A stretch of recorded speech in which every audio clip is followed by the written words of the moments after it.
Amém. Amém. Estamos estudando a doutrina do reino messiânico. Aquele reino que o Senhor há de implantar na sua vinda.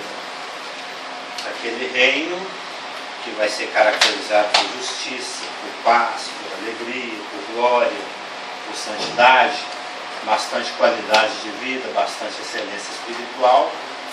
E havíamos visto que um dos propósitos desse reino, um dos propósitos desse governo, é não somente vindicar a soberania de Deus, que tem sido contestada desde que o querubim se tornou pretensioso, como também ao longo da história, não somente reivindicar isso, mas também demonstrar a soberania de Deus.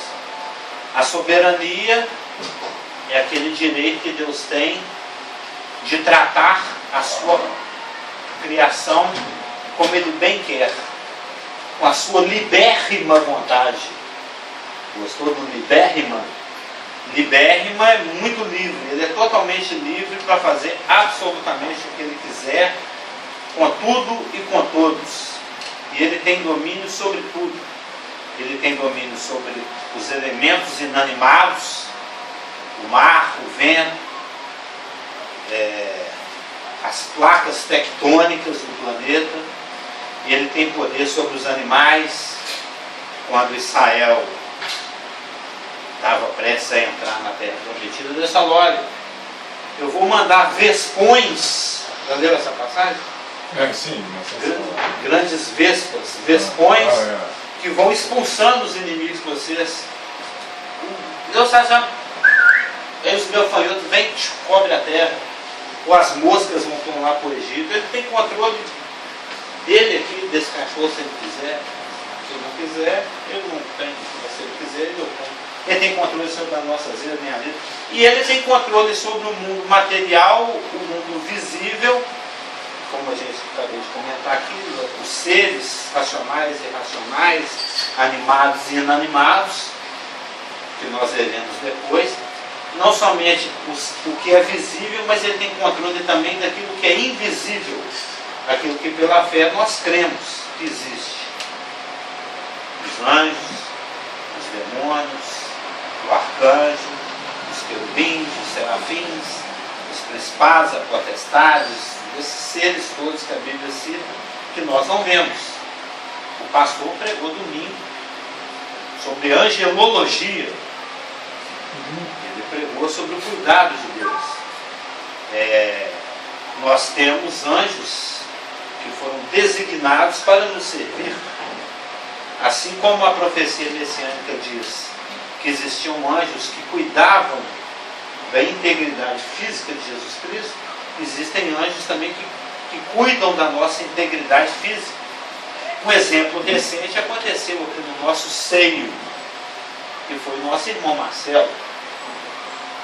Ele passou quando ele contou em detalhes. Você estava no dia que ele contou em detalhes, né? Tem dia que nós fomos para a Lagoa Santa no Natal. Ele contou os detalhes do acidente. Já era para ele estar lá, já era para ele ter deixado a igreja militante e estar participando da triunfante. Né? No entanto, Deus ainda quer que ele milite. Está falando aquela vez que ele viajou? Papo, do caminhão. Tá. Foi uma coisa muito cabulosa. Nossa. Muito estranha. Muito. Ele que gosta de falar muito estranho. Né? Ele contou os detalhes de como ele rodou, o que aconteceu. Os anjos tiveram muito trabalho para segurar ali. Né? Os de baixo, os de cima, os do lado, né? Aqueles todos tiveram muito trabalho para segurar aquele cara ali, que o bicho pegou mesmo.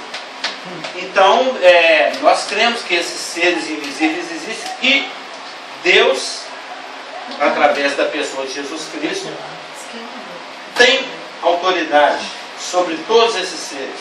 Nós já vimos na semana passada que o mundo invisível ele é dividido entre anjos e demônios, e os anjos entre caídos e não caídos. E todos eles, alguns servem a Deus de buena vontade, né, porque querem, e outros servem sem saber que estão servindo, e muitas vezes quando eles creem que estão fazendo aquilo que eles querem, na realidade eles estão cumprindo os desígnios de Deus. E isso sob permissão. Satanás teve que pedir permissão a Deus para manipular a vida de Jó. Satanás também pediu permissão para Deus para poder mexer na vida de Pedro, mas Jesus não permitiu. E como ele é que recebeu toda a autoridade nos céus e na terra, essa soberania de Deus, ela se exercita através da pessoa de Jesus Cristo. Tanto é que os demônios que nós vimos na semana passada,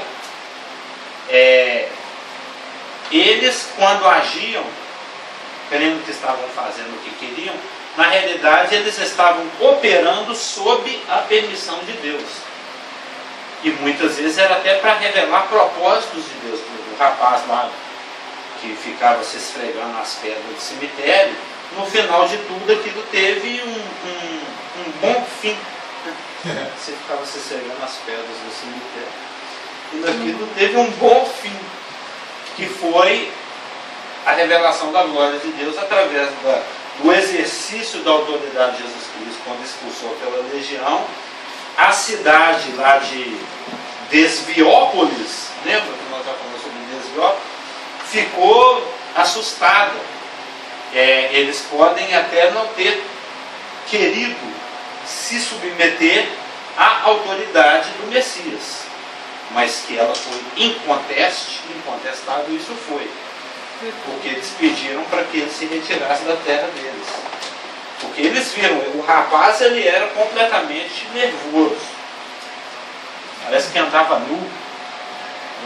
E depois ele estava lá todo bem vestido, concentrado aos pés de Jesus. Então, não é qualquer um que faz aquilo que Jesus fez na vida daquela pessoa. E também a forma como os demônios obedeceram ao comando de Cristo. E os porcos que eles perderam, que aliás nem devia estar criando, né? O judeu não cria porco. Mas eles moravam em Desviópolis. Então a autoridade de Jesus Cristo foi demonstrada inúmeras vezes durante seu ministério terreno sobre o reino espiritual, em particular a ala dos demônios. Mas além dos demônios existem os anjos, os caídos e os não caídos. Até ainda dentro do assunto dos irmãos, me lembrei aqui de uma passagem lá na vida do Saul. Lembra? O Saul, até antes dele pisar na bola, lá por ocasião do Agag, dos filhos de Amaleque, ele ainda estava dentro da aprovação divina. Chegou um ponto em que ele entrou na feitiçaria da rebelião, né, porque fala que como é que chama? A obstinação é como a idolatria e a rebelião como o pecado de feitiçaria. Ele se tornou um feiticeiro, ou se tornou um rebelde, né, aos olhos de Deus. Aí Deus mandou Samuel ungir Davi, a gente conhece a história, o pastor já pregou sobre isso nas 8 ou 9 vezes, sobre os filhos, né, do Jessé, vão passando, até que não tem mais ninguém, não, tem um rapazinho lá no passo, mandou chamar. E quando o Espírito do Senhor se retirou de Saul e se apossou de Davi, a vaga foi preenchida. Lembra, o Senhor falou que há situações em que quando a pessoa tem uma libertação do ponto de vista espiritual, mas sem o novo nascimento, isso permite que os demônios que saem daquela pessoa e que vão para os lugares áridos, depois elas retornem e ocupam, e o estado último se torna pior do que o primeiro, que ele volta com 7 companheiros. E a vaga deixada pelo Espírito Santo na pessoa de Saul foi ocupada por um espírito maligno. Está lá em 1 Samuel 16, verso 14 e 15. Tendo-se retirado de Saul o Espírito do Senhor, da parte do Senhor, um espírito maligno o atormentava. Então os servos de Saul lhe disseram: eis que agora o espírito maligno enviado de Deus te atormenta. Ou seja, o demônio passou a agir na vida de Saul, mas sob a permissão de Deus. Ele não poderia fazer isso sem que Deus permitisse. E existe uma outra passagem também, agora eu não lembro onde ela está, no livro do 6. Eu agora foi 1 Samuel 16? Foi? Foi. 1 Samuel 16, 14, 15. 16, 14 e 15. Em que é o Acabe, é na vida do Acabe, em que Deus decidiu que chegou o momento dos pecados de Acabe chegarem ao fim. Aí Acabe precisa descer para uma batalha, para que nessa batalha ele morra. 2 Crônicas 18, 19. Né? Você conhece o texto? Deus Deus perguntou quem vai ser o espírito mentiroso na boca dos 2 profetas. Crônicas 18, 19. São passagens intrigantes, né? 18 versos. Depois do versículo 13, 12, 13, 13. Aqui está, segundo Crônicas 18, no capítulo 18, né? Verso 18 em diante. O Acabe, ele estava na dúvida se ele descia para a guerra ou não. Ele estava receoso. Ele estava com mau pressentimento. Aí ele chamou todos os profetas para tomar conselho. Desço ou não desço? E como Deus queria que ele descesse para morrer, aí aconteceu isso que está aqui, ó. Segundo Crônicas 18, 18. Um profeta falou, Micaías prosseguiu, ouvi, pois, a palavra do Senhor, vi o Senhor assentado no seu trono, e todo o exército do céu estava à sua direita e à sua esquerda. Está falando das hordes angelicais, né? Perguntou o Senhor, quem enganará Acabe, o rei de Judá, para que suba e caia em Ramote Gileade? Um dizia desta maneira e outro de outra. Então saiu um espírito e se apresentou diante do Senhor e disse, eu o enganarei. Perguntou-lhe o Senhor, com que? Respondeu ele, sairei e serei espírito mentiroso na boca de todos os seus profetas. Disse o Senhor, tu o enganarás e ainda prevalecerás. Sai e faze-o assim. Ou seja, um espírito maligno, ele foi fazer o que ele queria, o que ele gosta. Ele gosta de matar, roubar e destruir igual o patrão dele. Mas ele não faria isso se Deus não permitisse. Mas Deus falou, vai e faz e seja bem sucedido. Esse espírito maligno é um demônio. Apesar que não aparece a palavra demônio, aí que nesse sentido, o espírito maligno é um demônio. Sim, inclusive por causa daquela conversa aqui do estudo da semana passada, eu me interessei mais no assunto, que o propósito que é uma passão. É só para demonstrar que ele tem autoridade sobre a natureza, sobre os homens, sobre os anjos caídos, sobre os caídos dos demônios. Eu até resolvi aprofundar um pouco mais nesse assunto do espírito maligno e do demônio, até com a passagem mesmo que o Rafael citou. Eu particularmente não me lembrava que existisse a palavra demônio no Velho Testamento. E o Rafa trouxe aqui foi Levítico, né? 17:7. Aí agora eu vou dar uma pesquisada lá no Torão. O Torão é um Pentateuco comentado por rabinos que o Rafa ganhou de presente de aniversário, mas que fica lá em casa. Eu que estudo nele, né? Então eu vou lá olhar as palavras hebraicas, tal, o que é que tem lá. Mas Deus tem autoridade, como foi visto nessas passagens, até lá dos demônios do corpo, o demônio que pediu autorização para poder mentir, o demônio de Satanás que pediu autorização para poder fazer o que ele fez com Jó, com Pedro e etc. Ele tem autoridade sobre os demônios. Isso chama soberania. A sua libérrima condição de fazer o que quer. O versículo lá é: nunca mais oferecerão os seus sacrifícios a demônios, com os quais eles se prostituem. Sim. Quando a pessoa se prostra diante de um ídolo, ele está se prostrando diante de um demônio, que está ali para coletar a adoração e conduzir para o patrão. Dos anjos, nós estamos aqui nos anjos, né? Página 4. Dos anjos não caídos, temos as palavras de Hebreus 1,14. Agora eu vou repetir a pregação, né? Que são ministros. Deu uma apagão aí. Há um número de ocasiões em que os anjos ministraram às necessidades dos homens e do próprio Senhor. Aliás, eu achei, até no dia, é que eu já interrompo tanta pregação, mas teve um momento que eu quase interrompi. Se tem um exemplo assim que para mim é o melhor. Essa ministração não mudou. Desde que a igreja, na realidade ela é assim desde que existe servos do Senhor, tanto no Velho Testamento como na igreja primitiva, e creio que hoje salvou o Marcelo Sansão aí recentemente, salvou lá o Eliseu e o Geazi. Eu tive uma situação segunda-feira que eu vou compartilhar domingo, que foi a praticidade da pregação de domingo. Sim. E nós temos certeza que o sangue do Senhor nos guiou. Com mais de 1h30, 1h15, 1h20. Sim, eles são realmente presentes, isso é indubitável. A fé não tem a mínima hesitação com relação a isso. Agora, um caso clássico que eu gosto muito do Novo Testamento é aquele do Pedro.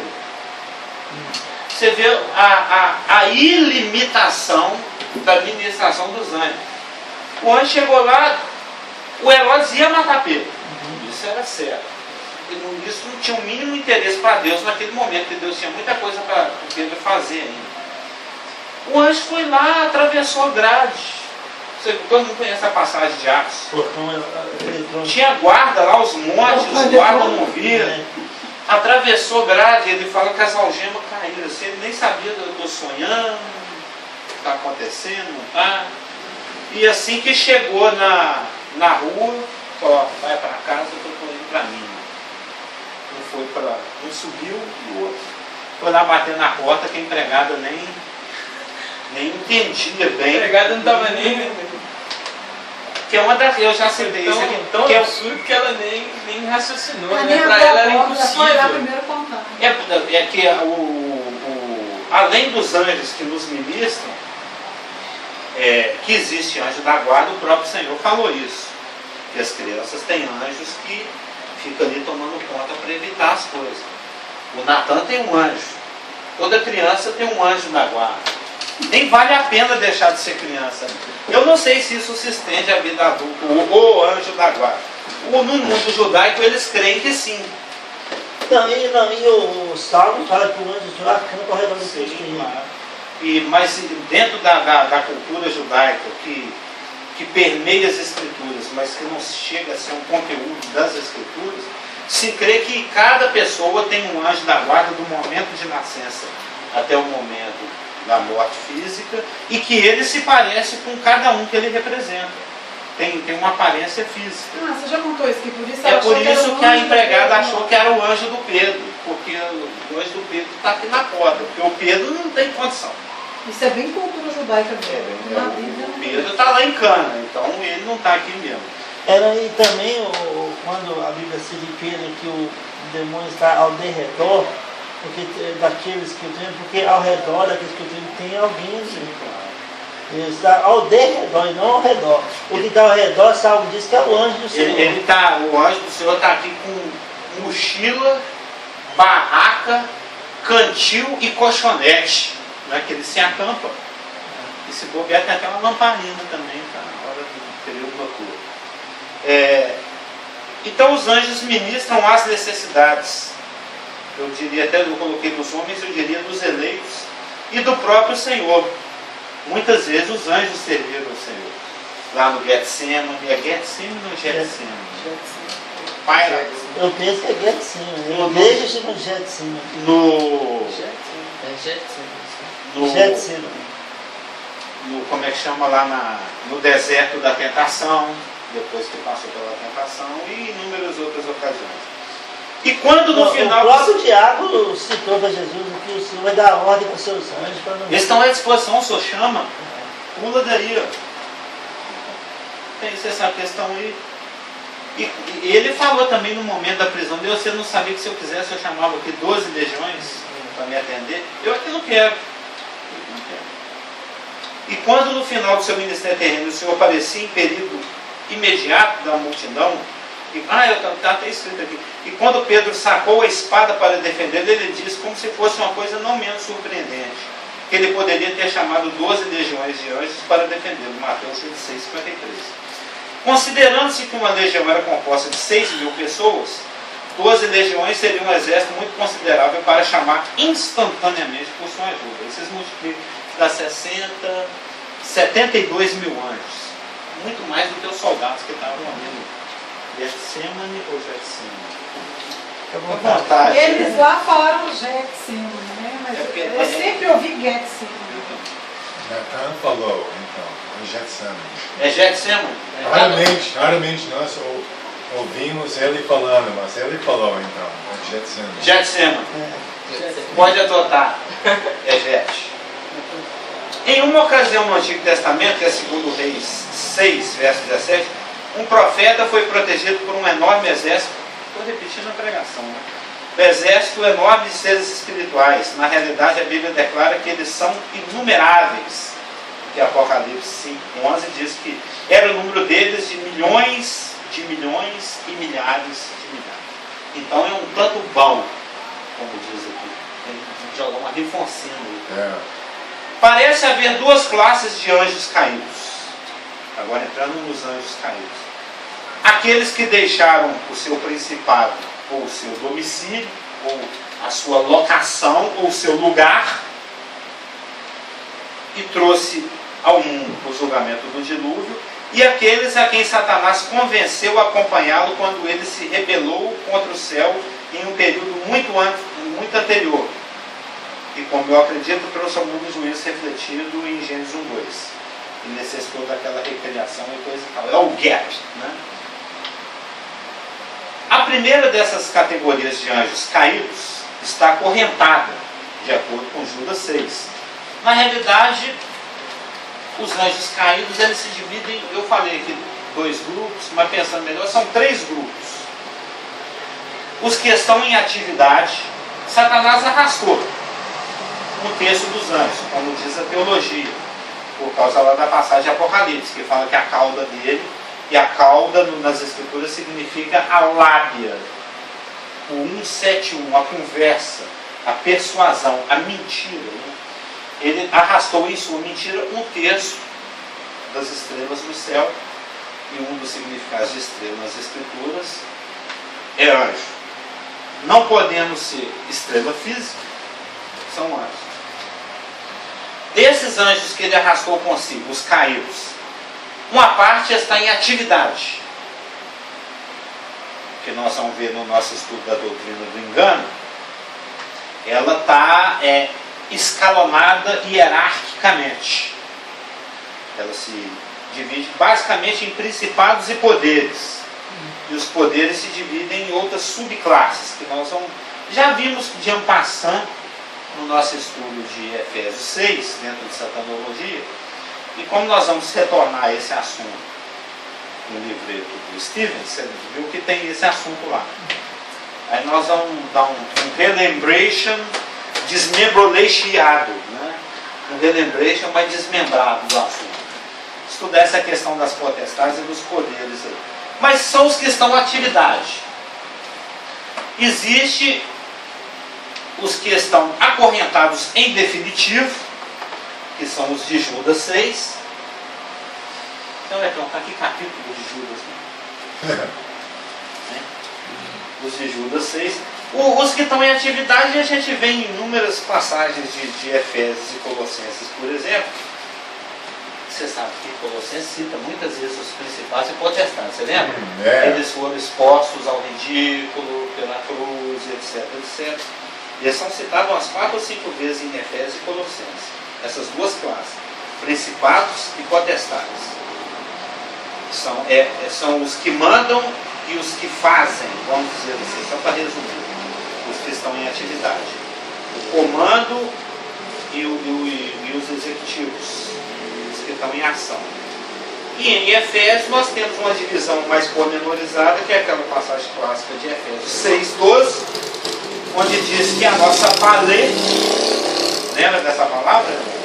Que a nossa palê, de onde vem polemos, né, de onde vem polêmica, que a nossa luta não é contra o sangue e a carne, e sim contra os arcas, os principados, os exousias, as potestades, os cosmocrátoras, os dominadores desse mundo tenebroso, e os pneumáticas tesponeras, que são as forças espirituais do mal.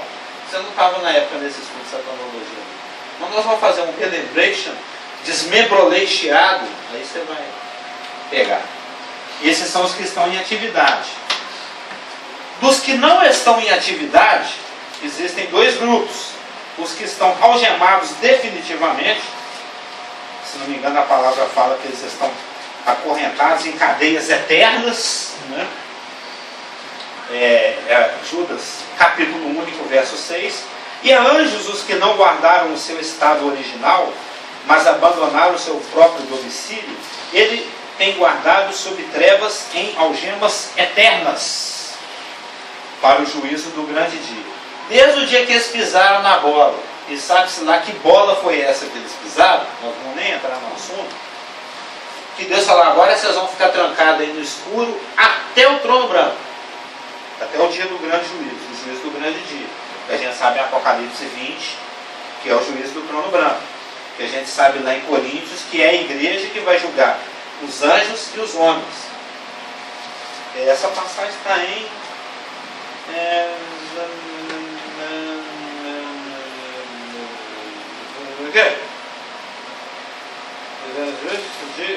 Primeiro Coríntios 6.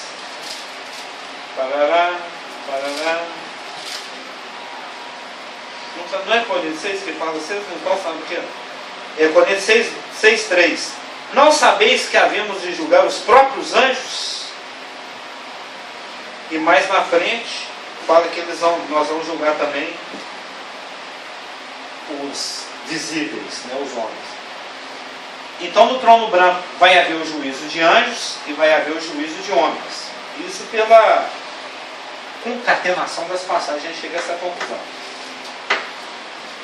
E tem os anjos caídos em atividade, os anjos caídos em total inatividade, que são aqueles que estão presos em cadeias eternas, e tem os anjos caídos, provisoriamente presos em cadeias não tão eternas, mas que vão fazer um servicinho para Deus, sobre a permissão de Deus, que a gente estudou aqui no ano passado, que está lá em Apocalipse 9.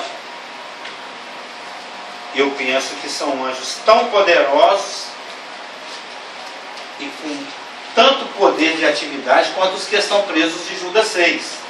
Tanto é que eles vão ficar soltos só por um pouquinho de tempo, que é o que está lá em Apocalipse 9, que quando o anjo toca a quinta trombeta, o Satanás pessoalmente vai lá e abre esse poço, esse abuso, ele ansiosamente aguarda o dia dele se reencontrar com esses companheiros. É como Lula visitando o Zé Dirceu na cadeia, vamos dizer assim. Bom, companheiro, tanto tempo que eu não te vejo, Zé Dirceu, companheiro. Né? Então, digamos que o Zé Dirceu está lá na cadeia escura, de onde ele não sai, ninguém visita. A prisão que o Paulo ficou, a prisão marmetina. Aí um dia, Nero lá, de boa vontade, deixa o Timóteo visitar o Paulo. Isso aconteceu, você sabe, né? Entre as prisões de Paulo. Ele na segunda cadeia falou, se apressa para vir logo, antes do inverno, porque o bicho está pegando, eu estou num lugar frio, escuro e úmido, e você aproveita, passa na casa do Carpo e pega minha capa que eu esqueci lá. Então no dia que eu fui em Cana, eles me pegaram tão de repente, assim, que não deu tempo para pegar Bíblia, não deu para nem pegar capa nem nada. Você só vai estudar lá o livro de Timóteo, você vai ver. Então Satanás, assim que ele recebe o Abaddon e Apolion, que são outros dos nomes dele, ele tem vários, que Deus fala, para liberar de usar a chave, tudo tem que ter a permissão. Ele vai lá com a chave, abre o abismo e libera os companheiros dele, que estavam previstos de sair para aquele dia. Não tem, o texto até fala que o meu está tão rabiscado. Aqueles que têm cabeça de gafanhoto, não sei o que, de leão, os dentes de leão, cabelo de mulher, é uma descrição deles aqui e tal, lembra? Nós estudamos isso aqui, lembra, né? Que o bicho vai pegar literalmente. Desses detalhes aí de cabelo, não sei o quê. Nós estudamos pormenorizadamente, porque eu devia estar cochilando. Provavelmente. Mas eu quero ver aqui que eles estava marcado o dia, o mês e a hora. Aonde você está lendo? Apocalipse 9. 9 11. São 9 e 11? Assim não. Ah, tá. Por volta do Barulho da asa, da canhota. Mas leiam o Apocalipse 9 inteiro. Você quer achar especificamente aqui? Que eles estavam preparados é o para ser 15. soltos naquele dia. Foram soltos mês, 4 anos que acharam hora preparados para e ano. hora, o dia, o mês e o ano. É o 15. Para que matassem a terça parte dos homens. Deus tem uma tarefa específica para esses poderosíssimos anjos caídos. 9 e 15. Não estão em atividade, como um bom número deles, mas também não estão guardados em algemas eternas, estão guardados em algemas provisórias. E mesmo assim eles vão ficar soltos, se não me engano, por 9 meses, não é? Está aí no texto. O versículo 15 fala. Eles vão ser soltos para aquele específico Que vai para o dia, a hora, o dia, mês e ano. E aí, em algum lugar desse texto, fala que eles têm o poder para agir durante 9 meses. Então, existem anjos caídos. Acredite, Elaine, existem.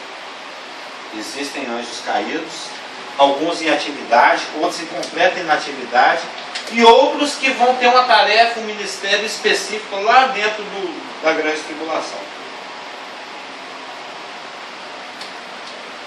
Mas seja em atividade, seja acorrentado em total inatividade porque pisarem em alguma bola que a gente não sabe qual foi, ou seja preso em correntes provisórias para serem soltos por dia, hora, dia, mês e ano específico para uma atividade específica. O que tudo isso transparece? Que eles estão sob o controle de Deus. Eles estão sob o controle de Deus. Eles só fazem o que Deus permite. Isso demonstra que Deus é soberano. Que quem manda aqui é Deus. A segunda classe de anjos, embora sejam aparentemente ainda livres para impedir a obra de Deus, aquele caso clássico lá do Daniel 10, que ele ficou orando e jejuando durante 3 semanas, e o anjão não caído de Deus tentando chegar com a mensagem, e tinha um príncipe demoníaco barrando. Eu não sei como eles são invisíveis, mas de alguma maneira eles interagem, eu não sei como. Como é que um anjo segura o outro? Segura, porque o anjo queria passar, o anjo do bem queria passar e o anjo do mal não deixava passar. Aí Deus teve que mandar Gabriel, o grande rapaz, o Gabi, Gabriel, que ele chega e resolve. Tem uma igreja evangélica que ao invés de adorar Jesus, adora o Gabriel.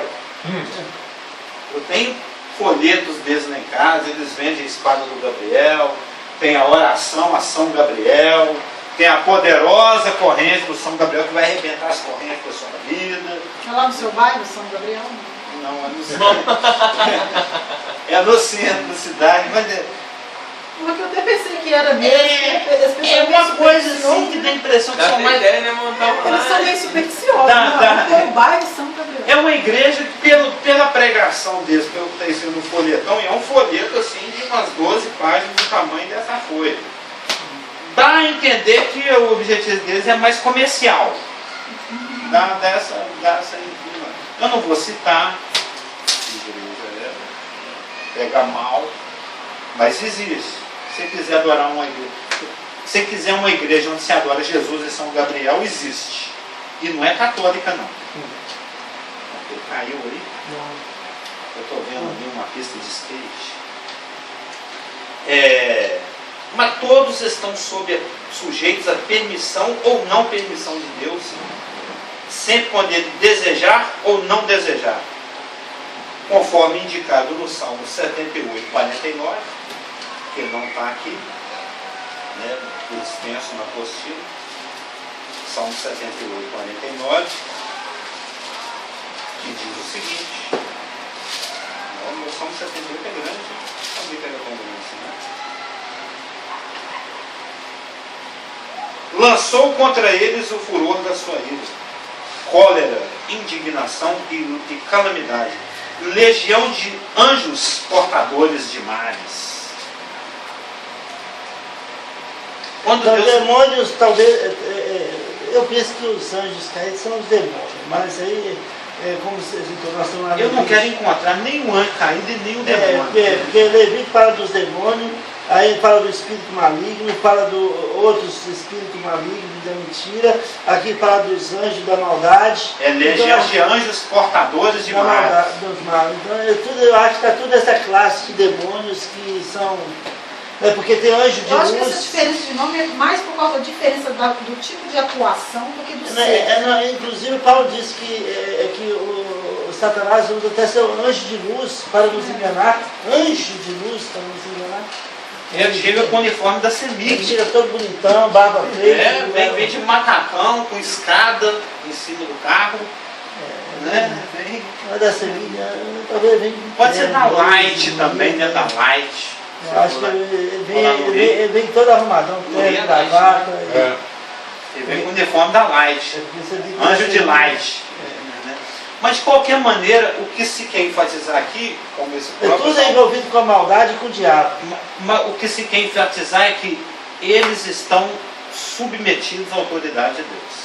Eles podem fazer o que eles quiserem, desde que Deus deixe. Incluindo o próprio diabo. Sim. Todos os... que nós ainda estamos nos demônios, nos anjos caídos, presos em atividade, em parcial atividade, o próprio Satanás, não interessa. Só age sob a permissão divina. Sob a permissão divina. Em 1 Reis 22, 23, me intrigou. Vamos lá. 1 Reis, capítulo 22, verso 23. Nabote, aqui a Acabe de Jezabel. 22, 23. Aliás, Josafá com Acabe. Eis que o Senhor pôs o espírito mentiroso É mesmo é paralelo com Crônicas Crônicas. 18. São textos paralelos. Crônicas 18. Em ambos os casos, Deus os usou para realizar tarefas que um anjo não caído não poderia ter realizado. Deus não vai mandar um anjo não caído para ser espírito de mentira na boca. Não. Então ele manda um caído. Você gosta também de fazer esse negócio, então vai e fala. Está liberado. De Satanás, temos algumas sugestões limitadas, mas Carlos, só um significativas. comentário, Sim, desculpa. à vontade. É, Eu só vou aproveitar e tomar uma aguinha. fazer um paralelo até com a igreja, que tem um versículo que Paulo fala que Deus usa os incrédulos para abençoar os crentes. Né? Então, assim, se Deus quer usar o que for para poder manter o propósito dele, ele vai usar. Ele usa até vescões, sapos, Eu levei um jumento para falar. gafanhotos, jumento, casamento, Então, tudo nessa classe. Ele não vai ter esse tipo de resistência se o anjo está caído ou não. Ele vai usar o cara mesmo. Ele é dotado de sobrepujante liberdade. Ele é libérrimo. Ele tem liberdade para fazer o que ele quiser. Ele não pede permissão para ninguém. Isso que é soberania. Soberania é você não pedir bênção para ninguém. É o Samuel Falcão, né? O único motivo da criação do mal é para exaltar o bem. Sim. Senão a gente nunca teria noção do que é bom. Por contraste, né? Por contrário. Ontem eu estava conversando com os irmãos numa conferência com os americanos e estava falando com eles exatamente sobre isso, que tudo coopera para o nosso bem, mesmo que nós não entendemos todas as coisas. O fato é que Deus está no trono, tudo está nu e patente diante dos olhos de Deus. E Ele revela os corações. Entendeu? E no momento que Ele menos espera, os corações são revelados.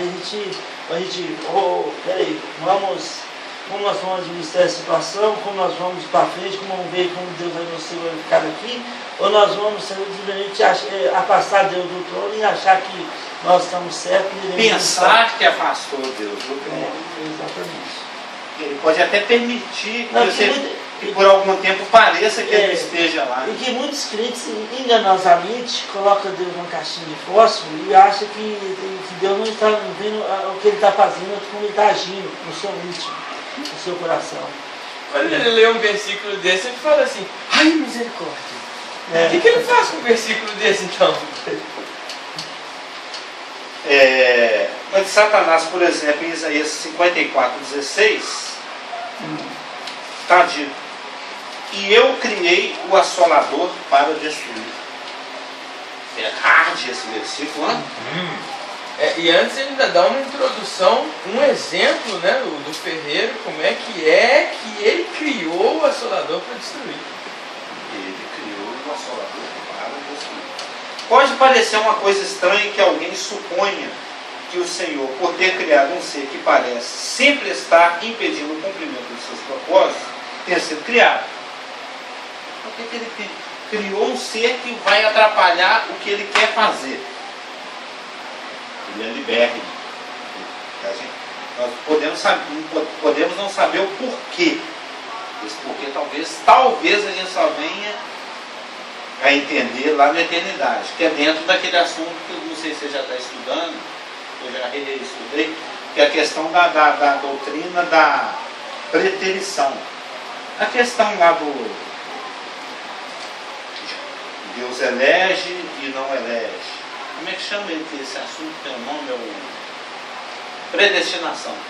A doutrina da eleição. É a doutrina da eleição, a doutrina da preterição. Um assunto muito delicado e tem muito cuidado com a vida da igreja. Devemos estudar, mas com uma turma de irmãos maduros. Claro. Vamos chegar O próprio Samuel Falcão fala, ele cita alguns exemplos de que tem doutrinas que realmente não podem ser ministradas de qualquer jeito, quando ele cita o caso do Paulo falando, olha, eu tive que pôr uma madeira na sua boca, porque se eu pusesse carne sem engasgar. Hebreus capítulo 5. E teve passagens também onde Jesus falou com os discípulos, olha, eu não vou falar desse assunto para vocês agora, que vocês não suportam, não.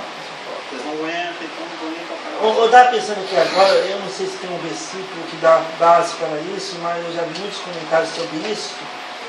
Sobre essas aves de rapinas usadas pelo inimigo. Aves de rapina. Assim. A Bíblia fala, tem alguns versículos que a Bíblia fala sobre aves de rapina, mas eu não sei como, eu não lembro nem como o contexto de cada versículo. Como se fosse instrumento que ele usa, né? Por exemplo, o urubu, esse tipo de né? Tem um versículo que fala sobre essas aves. Né? Não, Salmos 91 fala sobre os abutres. Os abutres, aves de rapina e tudo, fica como olhando, pronto para. Né, então. O abutre, esse tipo de ave, normalmente eles não têm uma conotação muito positiva. Inclusive Deus proíbe comer carne deles e tudo. Né? Acha a panela de pressão para cozinhar um né? Então, porque 2 anos lá. Eu falo porque em Florianópolis, sempre que nós tínhamos problema, eu só lembro, nós saímos. Como é que é sem que a panela estava vazia, você matava o urubu e comia? Nós na avenida lá, quando nós vimos, na questão de urubu nos postes, olhando, e parece que eles estavam olhando pro meu carro o tempo todo. E eu me seguindo, mas gente, esse bicho é. Aconteceu 2 vezes um negócio estranho. Não, Florianópolis acontecia muita coisa estranha. Foi no dia 6 Foi no dia 6 de 2006. Muitas coisas estranhas aconteciam em Florianópolis, até mesmo gente morta dentro de casa, panela voando. Não na nossa casa. Não na casa do outro. Na nossa casa teve um moço andando na estrada? Não, dentro das casas da pessoa. O pessoal me ligava 2 horas da manhã, que estava vendo uma pessoa caminhando da casa. Lá é conhecido como a Ilha da Magia. A gente sempre achava que era, eu já falei magia isso, de Lina. que era da magia de Lina. Nossa, eu ficava encantado com a beleza. Da magia não é da macumba. Da magia negra. É magia negra. Chegava, por exemplo, chegava outubro, eles iam no norte da ilha, assim, cada esquina eles tinham farofa, milho e tudo, eles consagravam No dia das o verão todinho aos deuses deles, né? Então, os demônios. Os demônios. E tinha lugares dentro da ilha fechados, de lugar de bruxaria mesmo, de bruxaria. Você até vassouras com buchas, as coisas se encontravam. E sabe que onde nós morávamos, eu acho que foi Floriano Peixoto, ele defendeu muito ali o Brasil de entradas dos franceses, dos espanhóis, e tiveram assim, batalhas sangrentas ali onde nós morávamos, no Canasvieiras, sangrentas e sangrentas mesmo. Ali morreu milhares e milhares de pessoas, exércitos destruídos no norte. O Marechal de Ferro. Então teve muitas coisas ali. Então, Aí é um lugar meio... e assim, é uma ilha e sabe que... É uma bênção ter mudado de lá, Não, né? não foi uma bênção, nós quando estávamos lá, Nós nós éramos vamos 200. ser missionários. Nós vamos voltar para lá agora, vamos voltar para Floripa. Não é passar por Cusco, nós vamos voltar para lá, já que... Sem passar em concurso. Nós vamos mudar para Juiz de Fora. A ilha, Nós vamos. e você sabe que, por exemplo... Lá para a igreja do Jet Center. Não, o pastor Stevens fez uma pregação uma vez, que falou das ilhas no mundo inteiro. Que os pecados nossos estão nas profundezas do mar, né? E uma ilha está ao redor da ilha todo dia é mar. Então o que acontece? Ele fez uma pregação, ele citou várias Rodeados ilhas. dos pecados. Várias ilhas no mundo, como lugares Conflitos que espirituais. eles dão muita ênfase à adoração a gnomos, a essas coisas, magia negra, né? E Miqueias fala que nossos pecados são nas profundezas do mar. E aí Florianópolis era uma ilha... Uma plaquinha proibido pescar. Então se podia pescar um pecado lá dentro. Isso foi uma ilustração da pregação, eu acho, não foi? Mas de qualquer maneira, De Satanás, muito bem, por mais poderoso que ele seja, a gente sabe muito bem disso, o caso clássico de Jó e outros, sob a permissão de Deus. Ele está sob a soberania de Deus. Ele está só age se Deus assim for permitir. Em Colossenses 1, 16 e 17, Deixa eu ver, não vai ter nada lá fora, não. Colossenses capítulo 1, Efésios, Filipenses, Colossenses, versos 16 e 17, está dito: pois nele foram criadas, nele em Jesus Cristo, foram criadas todas as coisas, nos céus e sobre a terra, as visíveis e as invisíveis, sejam tronos, sejam soberanias, quer principados, quer potestades. Tudo foi criado por meio dele e para ele. Ele é antes de todas as coisas. Nele tudo subsiste. Ele me lembrou num versículo lá de Atos, que é 17, que ele fala que nele vivemos e nele nos movemos. Nenhuma criatura existe se Deus não quiser que ela subsista. E se for para subsistir, é em Ele que subsiste, em Jesus Cristo. Ele é a vida. É aquele papo da outra vez que a gente estava conversando, né? Os cientistas conseguiram bolar o começo do universo, conseguiram bolar tudo. Mas vida... É para fazer o Frankenstein, mas nem com choque ele levanta. Ou seja, o universo foi criado não só pelo Senhor, mas também para o Senhor. Isto é, o que isso quer dizer? Para servir os seus propósitos. Você compra uma batedeira para quê? Para fazer bolo. Você compra uma geladeira para quê? Para te atender, para servir o seu propósito. Quer preservar a comida, quer não deixar a maionese azedar. Aquilo que você adquiriu tem um propósito de te servir. Um propósito de satisfazer o que você quer. Tudo que Deus criou, visível e invisível, a gente acabou de ler aqui, Jesus Cristo, tem um propósito. Servir os seus propósitos. Atender aquilo para o qual o Senhor quer que seja atendido. Por que não fica aí? Eu vou ler lá no final. Poderes de cada categoria, tanto os visíveis como os invisíveis, foram criados por Ele e para Ele. Uma vez que Satanás, como qualquer um dos outros anjos, é uma criatura de Deus, a sua continuidade como uma criatura viva depende inteiramente da fonte de toda a vida, que é Jesus Cristo. Embora Satanás tenha o poder da morte, aparentemente no que diz respeito ao homem, Hebreus 2,14, aquele para livrar, que estava com pavor da morte, o diabo, ele não tem o poder de sustentar a sua própria existência, como Satanás. pois ele é uma criatura de Deus. Que ele é autorizado a continuar só pode significar que tal continuidade serve o propósito de Deus. Deus está no comando do mundo espiritual, no comando do mundo invisível. Em verdade, afirma-se em termos inequívocos que quem faz a sua vontade no exército do céu e entre os homens, o faz sob a autoridade de Deus, e se ele quiser, como canta Elaine, agindo Deus, quem impedirá? Se Deus falar com um demônio, é para você fazer, e o demônio começar a fazer, ninguém impede. Se ele falou para a igreja, as portas do inferno não prevalecem contra você, não tem entidade espiritual que resiste. Por isso que eu nunca tive medo dessa guerra espiritual. Em Florianópolis, eu passei por passeio, nós passamos por passeio, eu não tinha medo.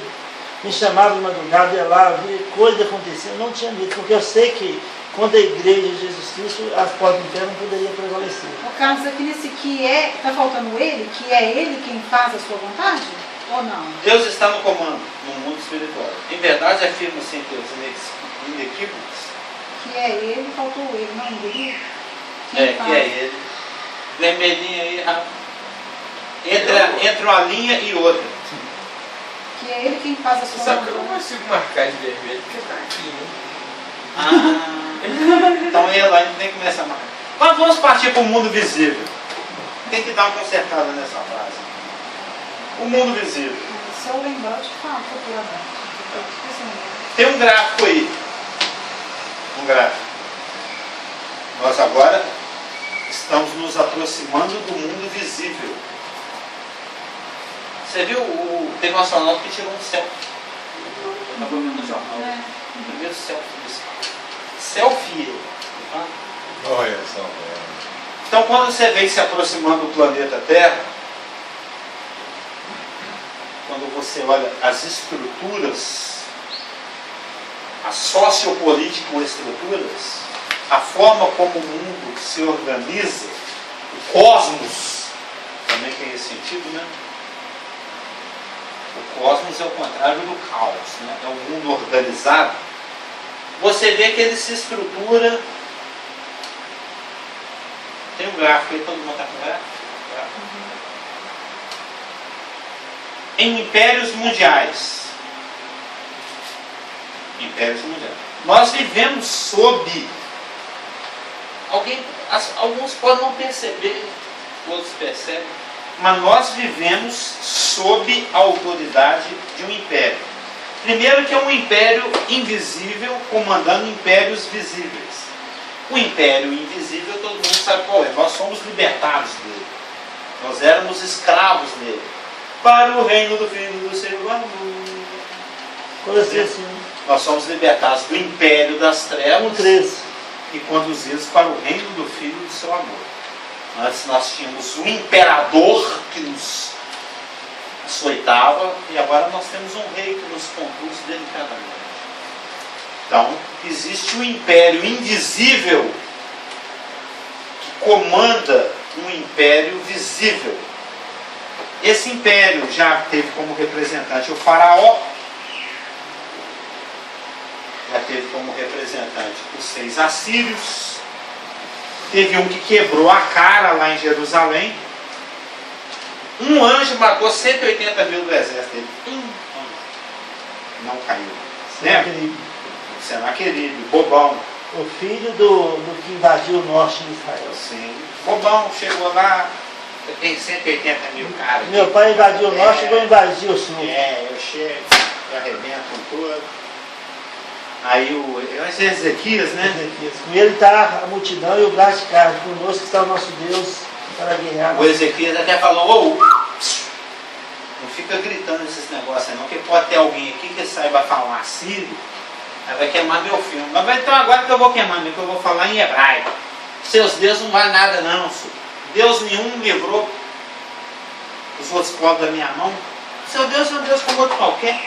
O nosso Deus é muito maior do que os outros. Eu já falei sobre isso quando a gente estudava Daniel, que quando um povo vencia o outro, evidenciava-se com isso que o Deus que protegia o povo vencedor era mais forte do que o povo que protegia o povo perdedor. Entendeu? Todo mundo conhece esse raciocínio. O Senaqueribe ele já tinha arrebentado com todo mundo. Nenhum outro Deus tinha conseguido livrar nenhum dos outros povos que ele havia conquistado. Quando ele chegou em Israel, eu falei, aqui não é diferente. Aqui tem um tal de Javé aí, parece, né? Javé, Jeová, sei lá. Mais um na minha lista, ó. Já peguei a caneta e já vou começar a riscar o J, ó. Vou arrancar mais um povo do mapa, mais um Deus aqui na minha lista de deuses inferiores ao meu. Só que ele quebrou a cara. Voltou para casa e Não engana Ezequias falando que o Deus vai livrar. Olha os dois, cadê o Emate, Deus de Emate, Deus de Javé? Então, é isso que eu estou falando. E quando ele chegou em casa e se ajoelhou lá diante do Deus dele, falou, por quê? Por quê? Por que você me decepcionou? Por que isso aconteceu? Porque a Bíblia fala que ele estava rezando lá para o São Judas de lá, sei lá como é que era o nome do demônio dele. Os próprios filhos chegaram, os dois filhos apunhalaram eles simultaneamente, mataram o papai, para herdar o trono. Então ele dançou geral. Mas seja o faraó, seja o rei da Síria, seja o Nebopolassar, o Nabucodonosor, ou qualquer um dos reis da Babilônia, seja qualquer um dos reis da Média Pérsia, seja qualquer dos reis da Grécia, ou qualquer um dos reis de Roma, ou qualquer um desses que estão aí mandando. Você sabe que o Império Romano ainda manda. A Elaine, vira e mexe, vai ao fórum. O nosso governo, ele tem Senado, igual o antigo tinha. Então nós vivemos debaixo do jugo romano, quer queiramos, quer não. A religião é romana, os costumes são romanos, as palavras são romanas, tudo é romano. Abaixo dos impérios mundiais estão as nações. Brasil, Angola, Letônia, Estônia, Lituânia, Azerbaijão, Quirguistão, Zâmbia, Congo, Libéria, Brasil, né? Cuba, Coreia do Norte, existem as nações. E uma outra também chamada Israel. Então, abaixo dos reis dos impérios, que você tem aqui Faraó, Senaqueribe, Nabucodonosor, Ciro, Alexandre, Nero e o Anticristo, temos os reis menores, Josias, Necal, Xerxes e etc. Abaixo desses reis existem os governantes e os generais, Pilatos, o Naamã e etc. E abaixo dos imperadores, dos reis, dos governantes, dos generais, tem a plebe. Nós estamos nela, a plebe. Nós compomos a plebe. Você conhece essa palavra? Não. O povo. A plebe rude. Né? Estamos aqui. E a plebe rude é composta pelos salvos e pelos não salvos. Ainda existe esse grupo, não? Não, acabou. Eu vi um documentário recente. Acabou. Também ficava cantando que ninguém ressuscitou no terceiro dia, tinha que acabar, né? Mais cedo ou mais tarde. Mas não, esse é o capitão. O cara tomou tombo do palco. Sim. O Dinho. Não foi ele que caiu do palco? É, mas ele não tem nada a ver com a plebe. Era um amigo simpático. Exemplo de outro beneficiado genuíno. Não, companheiro. Companheiro. Ó, a mãozinha, né? Mas do inferno não escapa isso aí. Não vai ficar preocupado. Um ponto é muito importante, que se deixe bem claro, que Deus tem o que pode ser chamado de um plano diretor. Deus tem um plano diretor, do qual as grandes linhas são reveladas na Bíblia, a ponto até mesmo de mostrar o futuro. É escatologia. Onde quer que um evento, uma decisão, onde quer que um evento ou de uma decisão está relacionado com um plano diretor, a esses pontos ele governa ou anula conforme necessário, de acordo com aquilo que se decide fazer, soltar o genuíno ou não. Já está na arrancada dele agora, meu Deus. Isso obstrui o plano diretor de Deus? Ou é mais um degrau para algo mais lá na frente? Se for mais um degrau para mais algo lá na frente, Deus permite. Se isso for algo que vai constranger ou contrariar o plano diretor de alguma forma, ele simplesmente anula. Não acontece. Você pode pôr toda a força que você quiser, física, política, mental, mas não acontece. Não acontece. A1 é a concentração? Não acontece.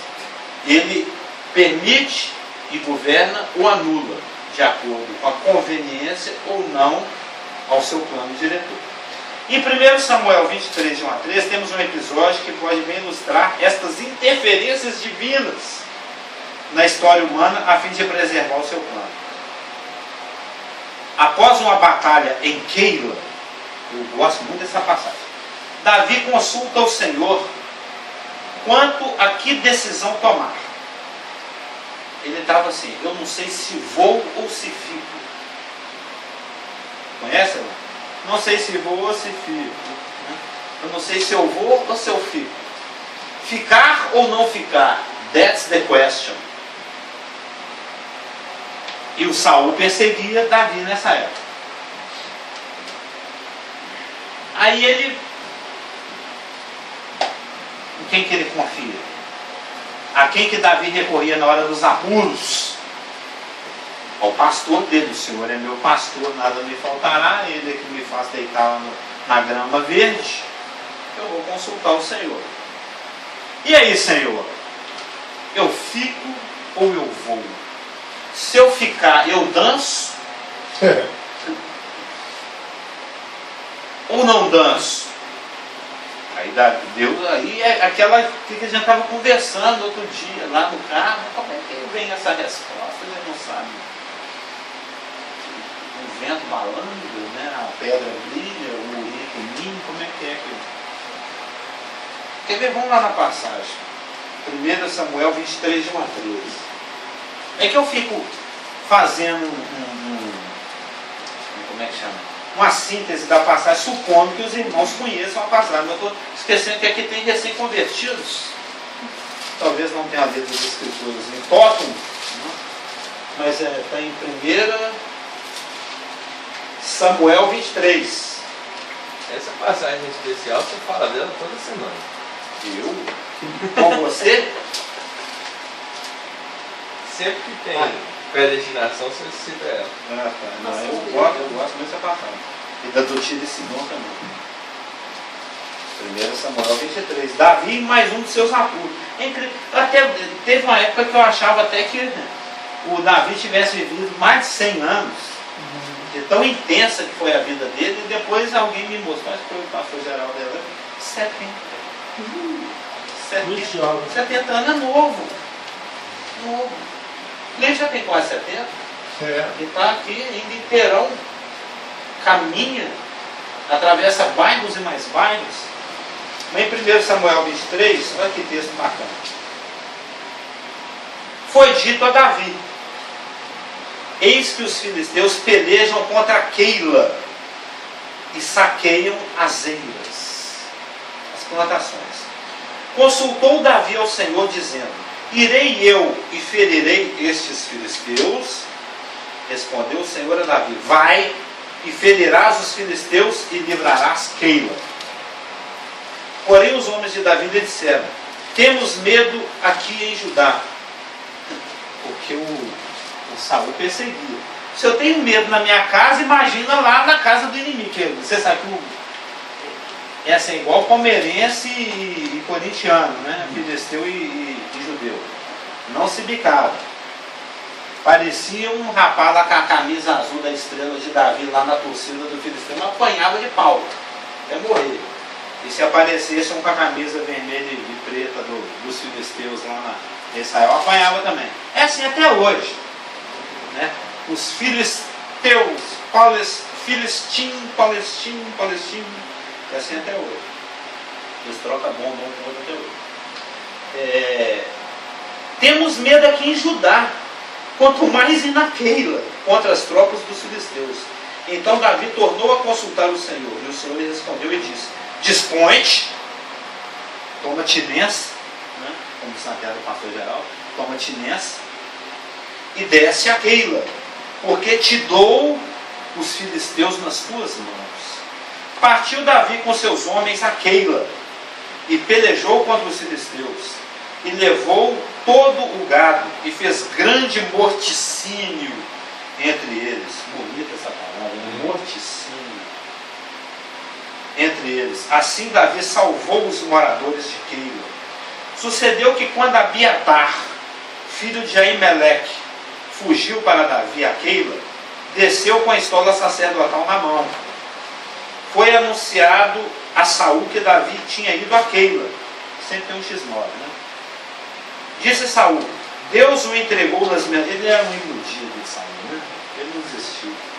Deus o entregou nas minhas mãos, está encerrado, pois entrou numa cidade de portas e ferrolhos. Ou seja, ele entrou numa gaiola, está cercado.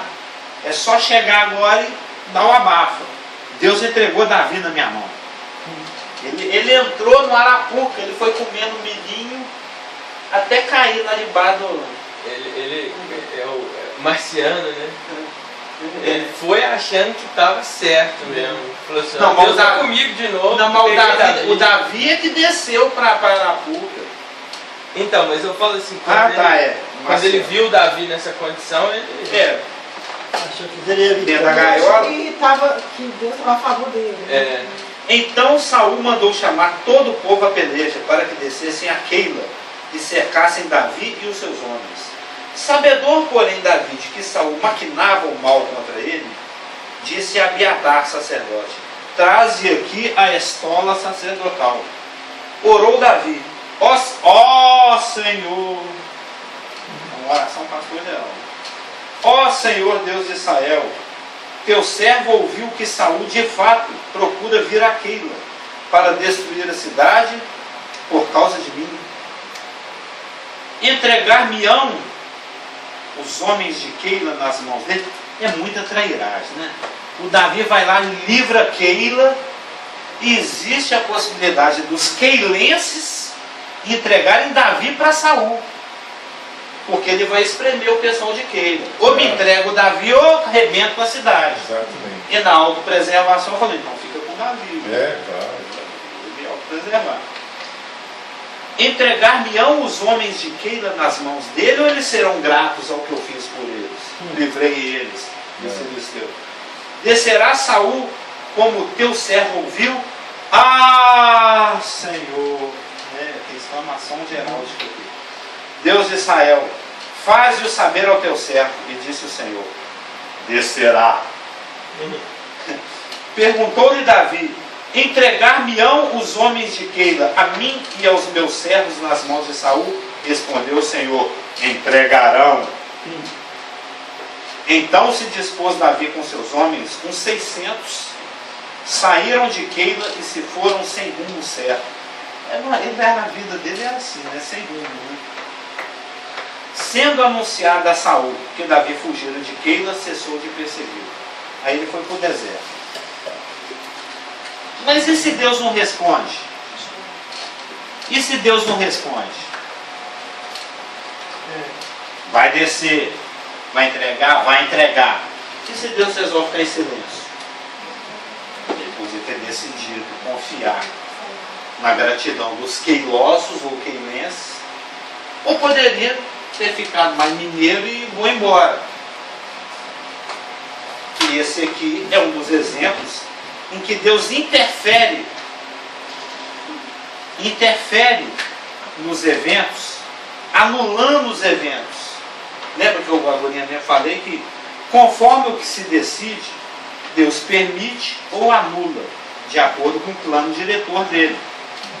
Esse evento de Davi morrer nas mãos de Saul pela trairagem dos queilenses contrariava o plano diretor de Deus. Então Deus interviu, revelou o futuro para Davi e interferiu nas ações de Davi para ele fugir. Ele não deixou ele no escuro, fica no E fio. ele não deu nenhuma orientação. Vão entregar, foge logo. Ele não só falou, vão entregar. E ele Ele respondeu o que eu tomou perguntava. Mas eu tô falando aqui, atitude o falar ou não falar de Deus é que mudou a questão. a atitude do Davi, né? A Sim. posição dele. Então, isso que eu tô falando, que a posição, assim, Deus revelou para ele, porque sabia que ele ia se autopreservar e ia fugir mesmo. E ele respondeu e livrou Davi. É tipo um jogo de pergunta e resposta mesmo. O Davi já fazia a pergunta toda formulada, assim, Deus Vai falava, acontecer sim, isso? Vai, então, não, então vamos embora. sim. Entendeu? É isso que Natan já pode abrir. E se Deus não responde, o Davi fala, não, eu estou com um bom pressentimento que vai dar tudo certo. E fica. Ele morria. E aí? Jesus Cristo não teria nascido. Ele não teria se tornado rei de Israel. Não teria nascido Salomão. Não teria nascido Roboão. Não teria nascido Asa. De Jesus Cristo. Nós está tudo no inferno. O plano diretor previa que Davi tinha que viver. Se tornar rei, ter um filho e tudo que é história hoje. Então a interferência de Deus é um exemplo de como Deus anula ou permite que algo aconteça. Então se você achou R$200 no supermercado ou bateu o carro, tudo tem um propósito. Você tem muitos ou poucos cabelos, isso tem um propósito. Se você comprou a camisa vermelha ao invés de azul, por incrível que pareça, isso tem um propósito. Tem um propósito. Dentro dessa tipo assim, né, que você no final chegou e falou assim, mas então o Davi era um cara meio sem rumo. Na verdade, o Davi é o que tem o maior rumo de todos. Porque Humanamente falando, Saul, ele era sem rumo. o Saul cheio de artimanhas e parecendo como é que chama aquele do Papaléguas, do coiote, né? Ele assim falou, não, agora eu vou pegar. Cheio de estratégia. Cheio de estratégia, tipo, se considerando, fazendo uma coisa a propósito de Deus e tal, mas na verdade é ele que está perdidão. Porque o Davi, por mais que ele esteja tipo, sendo jogado de um lado para o outro, mas se ele consegue perguntar dessa forma e Deus responde para ele, aí é que tem mais rumo. No dia que ele perder, né, esse contato, aí ele sim vai ficar sem rumo. Que podemos fazer isso para essa igreja. Já pode parecer sem rumo. Eu vou para o Barreiro, eu vou para... Né? Eu vou para o Barreiro ou para a Venda Nova. Eu vou para o centro ou para a periferia. Nós temos um Deus que zela conosco e que nos dirige. Então tudo tem um propósito. Esse domingo vai ser o 27º culto aqui, é porque Deus tem um propósito. No começo a Elaine ficou assim, igual quem toma choque. Agora Deus já sossegou o coração dela.